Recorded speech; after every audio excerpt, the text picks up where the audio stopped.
아멘. 할렐루야. 오늘도 예배 자리에 나오신 모든 성도님들에게 하나님의 은혜가 가득 넘치기를 간절히 축원합니다. 오늘 우리가 읽은 이 욥기 40장 말씀에서는 하나님께서 욥을 향해 말씀하시는 그 말씀이 계속되고 있습니다. 2절 말씀 제가 읽겠습니다.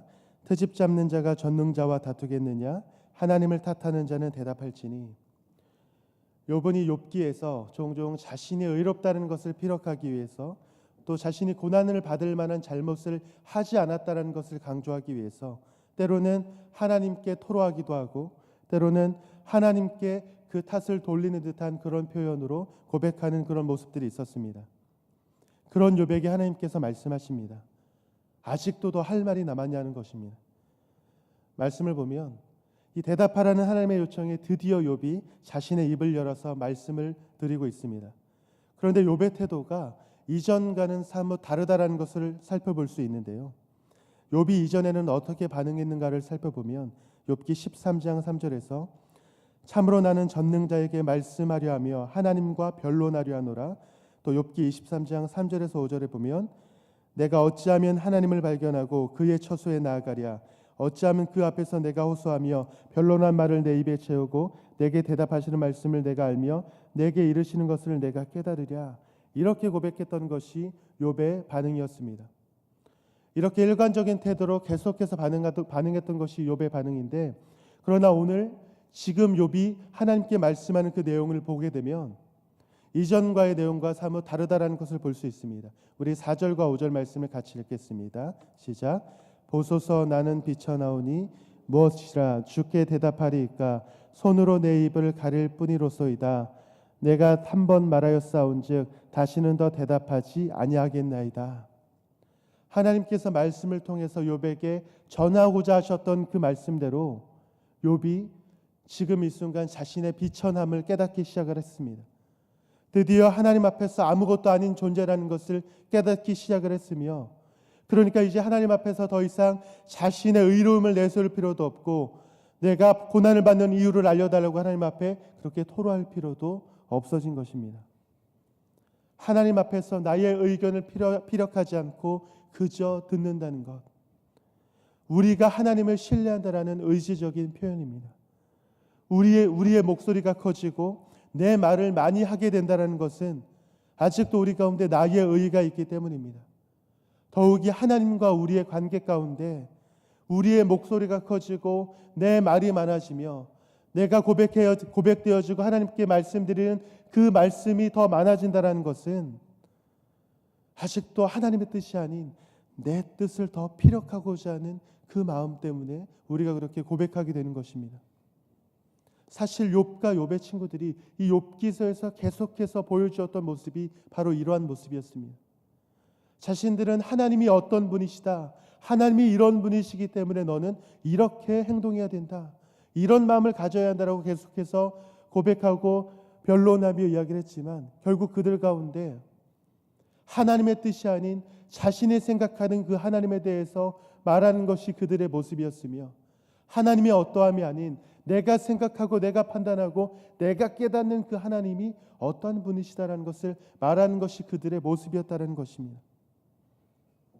그런데 지금 이 순간 이 욥의 고백 가운데 보여지는 모습은 이전에 보여주었던 그 모습과 달라진 모습이 이 욥의 고백 가운데 지금 보여지고 있다는 것입니다. 어떻게 바뀌고 있습니까? 입을 열어서 하나님의 어떠함에 대해서 의문을 갖는 것이 아니라 오히려 입을 닫고 귀를 열어서 하나님의 말씀을 듣고자 하는 것이 지금 욥의 반응입니다. 하나님을 신뢰하고자 하는 마음으로, 하나님께 순종하고자 하는 마음으로 지금 하나님을 향해서 내가 더 이상 말씀드리지 않겠습니다. 내가 더 이상 말하지 않겠습니다. 그리고 내가 듣겠습니다라고 고백하는 것이 욥의 반응인 것입니다. 사랑하는 여러분, 하나님과의 만남이 욥의 신앙이 성숙되어지는 결과를 낳았습니다. 하나님과의 만남이 욥의 신앙적인 태도가 바뀌게 되는 결과를 낳았습니다. 사랑하는 여러분, 이처럼 하나님과의 만남은 우리의 신앙을 새롭게 하며 우리의 신앙이 성숙되어지는 결과를 낳게 된다는 것을 믿으시기를 소망합니다. 간절히 바라기는 오늘 이 순간 이 욥이 보여주는 이 모습을 통해서 오늘도 이 예배 자리에 나오신 모든 성도님들 한 사람 한 사람이 하나님과의 만남을 통하여 신앙이 새로워지고 성숙되어지는 놀라운 은혜가 있기를 간절히 축원합니다. 6절 말씀에 보면 하나님께서 폭풍우 가운데 다시 한번 말씀하시는 내용이 기록되어 있습니다. 하나님께서 욥에게 말씀하시는 두 번째 내용의 핵심은 구원은 사람에게 있는 것이 아니라 하나님에게 있다는 것이 그 말씀의 핵심입니다. 10절부터 14절까지의 내용은 하나님께서 욥에게 질문하시는 내용인데, 정말 간단하게 말씀드리면 너가 하나님이 한번 되어보라는 것입니다. 그래서 네가 한번 하나님이 되어봐서 네가 교만한 자를 발견하게 되었을 때 그를 낮추고 낮아지게 하며 악인이 그들의 처소에서 짓밟힘을 당하게 되는 것처럼 그렇게 한번 네가 해보라는 것입니다. 즉 욥에게 직접 내가 하나님과 같이 공의로운 심판을 해보라는 것이 지금 하나님께서 욥에게 말씀하시는 그 질문의 핵심입니다. 여러분, 이것이 가능할까요? 과연 우리 인간이, 우리 사람이 하나님처럼 공의로운 심판을 감당하고 어떤 문제에 있어서 어떤 악인을 심판함에 있어서 공의로운 심판을 할 수 있는 것이 가능할까요? 그런데 하나님께서는 14절 말씀에서 이것이 가능하다면, 네가 이것이 가능하다면 너희의 오른손이 너를 구원할 수 있다고 내가 그렇게 인정하겠다라고 말씀하고 계십니다. 욥, 네가 하나님이 되어서 공의로운 심판을 할 수 있다면 네 스스로 너를 구원할 수 있다라는 것을 내가 인정하겠다라고 그렇게 말씀하고 계신다라는 겁니다. 물론 이곳의 결론은 아주 분명합니다. 불가능해요. 그럼에도 불구하고 하나님께서 이런 질문을 욥에게 던지심을 통해서 하나님께서 원하고자 하시는 그 뜻이 무엇입니까? 욥은 이 질문 가운데 스스로를 돌아보며 자신의 처지를 더욱더 깊이 깨닫게 될 것입니다. 나는 나를 구원할 수 없는 존재라는 것을 더 깊이 깨닫게 될 것이며, 구원은 누구에게 있는 것인가? 나에게 있는 것이 아니라 하나님께 있는 것이구나. 피조물인 우리 인간은 하나님 앞에서 내가 공의로운 심판을 할 수 없는 존재라는 것을 분명하게 깨닫게 됩니다. 이것을 깨닫게 될 때 욥은 친구들과의 변론 가운데 자신의 의롭기 때문에 자신의 의로움을 더 의롭다함을 그렇게 내세울 수 있는 것처럼 고백했던 순간들을 되돌아보게 될 것이며, 하나님의 그 심판 가운데 하나님께서 더 의롭게, 더 합당하게 그렇게 통치하셔야 하는 것 아닌가라는 그런 의문을 가졌던 모든 순간들을 다시 한번 되돌아보게 될 것입니다. 그리고 그런 되돌아보는 시간들을 통해서 나의 잘못된 고백에, 나의 잘못된 표현에 어리석음을 되돌아보게 될 것이며, 자신의 어리석음을 다시 한번 깨닫게 될 것입니다. 하나님께서는 지금 이 질문을 통해서 욥이 자신의 삶을, 자신의 모습을 되돌아볼 수 있도록 지금 그 과정을 지금 한 발 한 발 내딛고 계신 것입니다. 하나님께서는 이것을 확증시키기 위해서 오늘 우리가 읽은 이 욥기 40장에서는 특별한 동물을 예화로 사용하십니다. 우리 15절 말씀을 같이 읽겠습니다. 이제 소같이 풀을 먹는 베헤못을 볼지어다. 내가 너를 지은 것 같이 그것도 지었느니라. 베헤못이라는 동물을 언급하고 계신데요. 이 베헤못을 코끼리라고 해석하는 그런 성경학자도 있고 또 하마로 해석하기도 합니다. 하지만 대체적으로 하마로 해석하는 것이 일반적인 견해인데요. 오늘 우리가 이 말씀을 대할 때 사실 이 베헤못이 코끼리인가 하마인가 이것은 중요한 것이 아닙니다. 왜냐하면 그것이 어떤 동물인지의 여부가 우리에게 큰 의미가 있는 것이 아니라 이 동물을 예를 들어 말씀하시는 그 의미를 깨달으면 우리는 이 말씀에 대해서 하나님께서 이 말씀을 주시는 그 의도를 파악할 수 있기 때문입니다. 이 베헤못의 특징을 우리가 살펴보면 16절에서 19절까지 우리 같이 한번 읽어보도록 하겠습니다. 같이 읽겠습니다. 그것의 힘은 허리에 있고 그 뚝심은 배의 힘줄에 있고 그것이 꼬리치는 것은 백향목이 흔들리는 것 같고 그 넓적다리의 힘줄은 서로 얽혀 있으며 그 뼈는 녹관 같고 그 뼈대는 쇠 막대기 같으니 그것은 하나님이 만드시건 주의 으뜸이라. 그것을 지으신 이가 자기의 칼을 가져오기를 바라노라. 19절에서 이 베헤못을 어떻게 표현하고 있습니까? 하나님이 만드신 것 중에 으뜸이다 이렇게 말씀하고 있습니다. 지금 16절에서 19절에 이 베헤못의 특징에 대해서 말씀하시는 이 내용은 결국 이 베헤못이라는 동물이 얼마나 강력하고 얼마나 힘이 센 동물인가, 이것을 우리가 이 말씀을 통해서 깨달을 수 있는 것입니다. 과연 이 강력한 동물을 우리 인간이 능히 잡을 수 있겠는가? 감히 사람이 잡을 수 없고 길들일 수 없습니다.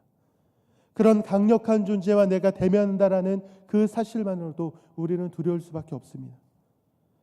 오직 베헤못을 길들이고 다스릴 수 있고 그 베헤못의 어떠함을 주관할 수 있는 분은 누구밖에 없습니까? 그 베헤못을 지으시고 만드신 하나님밖에 없습니다. 우리는 이것을 통해서 지금 하나님께서 이 욥에게 말씀하시는 이 말씀을 통해서 우리가 깨달아야 되는 그 사실이 무엇입니까? 우리는 우리 자신조차도 위협에서 건질 수 없는 연약한 존재이며 우리 자신조차도 구원할 수 없는 그런 연약한 존재에 불과하다라는 것입니다. 우리는 우리 스스로가 때로는 의롭다라고 여기고 대단하다고 여기지만 사실 우리는 하나님 앞에서 우리 자신을 스스로 구원할 수도 없는, 스스로 내 자신을 위협에서도 건질 수도 없는 그런 연약한 존재에 불과하다라는 것, 그런 처지라는 것, 우리는 그것을 깨달아야 하는 것입니다. 그래서 욥기의 마지막 장인 42장 2절에서 욥은 하나님의 그 말씀을 듣고 들음을 통해서 결국 이렇게 고백하게 되는 것입니다. 제가 읽겠습니다. 주께서는 못하실 일이 없사오며 무슨 계획이든지 못 이루실 것이 없는 줄 아노니. 결국 이 욥기서를 통해서 이 욥이 결론적으로 깨달아야 할 가장 중요한 사실은 하나님이 어떤 분이신가에 대한 분명한 스스로의 답변이자 결론을 내려야 하는 것입니다. 주께서는 못하실 일이 없는 분이시며 무슨 계획이든지 못 이루실 것이 없는 분이십니다. 왜냐하면 하나님께서는 온 우주 만물의 창조주이시며 그리고 이 땅을 살아가는 모든 피조물을 다스리시는 통치자이시며 이 세상에 있는 그 모든 것, 이 세상에 존재하는 그 모든 것들 가운데 하나님의 손길과 하나님의 섭리 가운데 그것에 손길이 미치지 못하는 존재가 없으며 그 섭리 가운데 속하지 못한 존재가 없다라는 것. 왜냐하면 이 모든 것은 하나님의 그 손길과 그 다스림, 통치 아래에 있는 하나님의 창조물일 뿐이기 때문에 그것을 지금 이 욥이 깨달아야만 했다는 것입니다.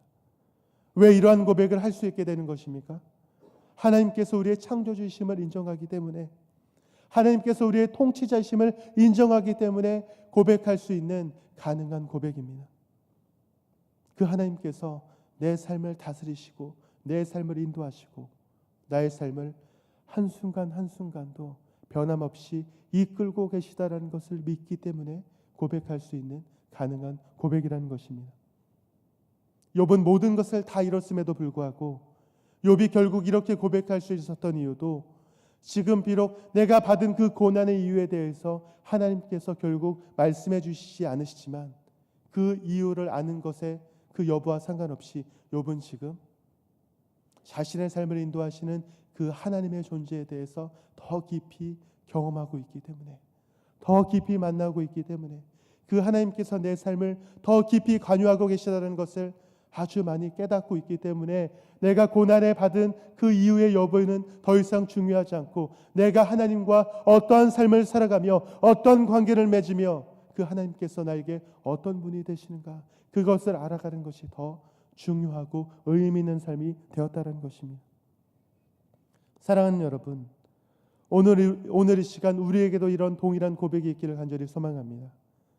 때로는 이해할 수 없는 삶의 어려움이 우리에게 있다 할지라도 그것들을 넉넉히 이기게 하시는 그 하나님을 오늘 이 시간 더 깊이 만나고 더 깊이 경험하는 그런 시간이 되기를 간절히 축원합니다. 우리는 우리의 삶을 욥과 비교해 봤을 때 욥이 처했던 그런 고난, 그 고난이 지금 우리와 같은 고난이다라고 그렇게 말할 수는 없을 것입니다. 우리 이 자리에 있는 우리 어느 누구도 욥이 당했던 그 크고 너무나 감당이 어려운 그 고난을 지금 우리가 감당하고 있지는 않습니다.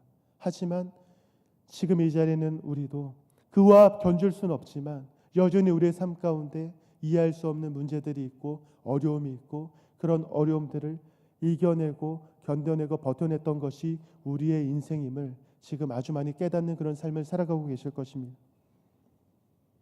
욥은 굉장히 어렵고 힘든 고난의 시간을 보냈지만 결국 그 시간이 그 고통 속에서 하나님께 부르짖고 친구들과의 변론 속에서 자신의 신앙을 바라보고 삶의 모습을 돌아보고 또 하나님과의 만남을 통하여 내가 받았던 그 고난 가운데 어떤 하나님을 바라보고 신뢰하며 살아가야 하는가에 대해서 깊이 깨닫는 그 시간을 통해서 욥의 신앙이 성장하며 욥의 신앙의 모습이 새로워지며 욥의 신앙의 태도가 변하는 그런 순간들을 경험하고 있습니다. 우리는 이 놀라운 일을 통해서 무엇을 깨달아야 합니까? 욥의 이 모습이 바로 지금 우리의 삶에 나타나는 삶의 신앙의 모습이 되어야 한다는 것입니다. 왜냐하면 욥과 함께 하시는 그 하나님이 지금 여전히 나와 함께 하시는 동일한 하나님이시며 욥을 새롭게 하시는 그 하나님이 지금도 여전히 나를 새롭게 하시는 동일한 하나님이시기 때문입니다.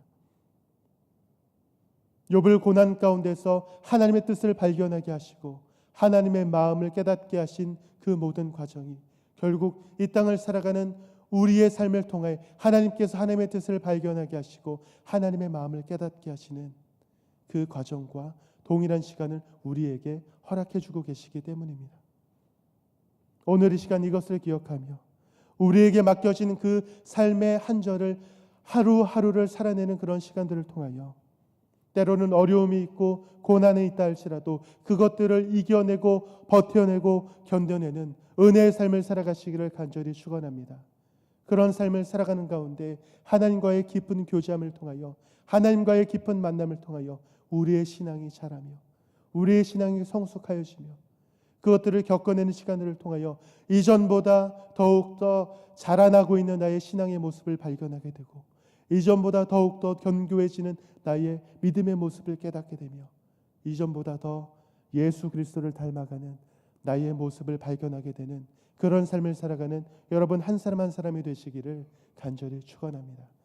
기도하겠습니다. 하나님 아버지 은혜와 사랑을